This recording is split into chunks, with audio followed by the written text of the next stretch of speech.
No momento oportuno eu votarei favorável, mas eu gostaria de dizer, vereador Schalco, que eu entendo a sua preocupação e concordo com a sua preocupação.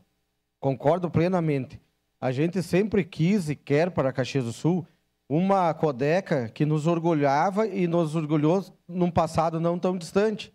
Só que, infelizmente, a gente precisa, é claro, cuidar da gestão. Não adianta nós dinheiro, dinheiro, dinheiro e cada vez pior. Acho que sim, que tem que incentivar e investir nessa empresa que precisa, que Caxias do Sul precisa muito dela.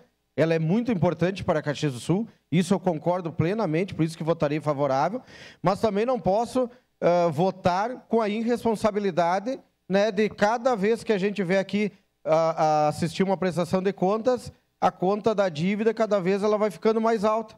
Então é isso que eu não concordo. Então tem que separar, vereador Alberto, as coisas às vezes, né, quando a gente tem que ser favorável ao que ela mais presta de bem do serviço para a comunidade caxiense, que ontem eu passei em alguns locais que a gente pede aí a roçada, mato alto assim. A entrada de Caxias, por exemplo, e não vou culpar aqui próximo, tudo bem, né? Declaro o voto, presidente. E até Farroupilha, o governo do estado, ele cria ali capivara, não sei o quê, porque é alto assim. Não tem condições ali de fazer um retorno, vereador Bueno. Não tem como, não tem visão. Os canteiros são todos tomados de mato. Então, ela é super importante para Caxias do Sul, como eu sempre digo. Eu duvido alguém de manhã cedo acordar e levar seu lixo lá no aterro sanitário que fica lá perto do presídio.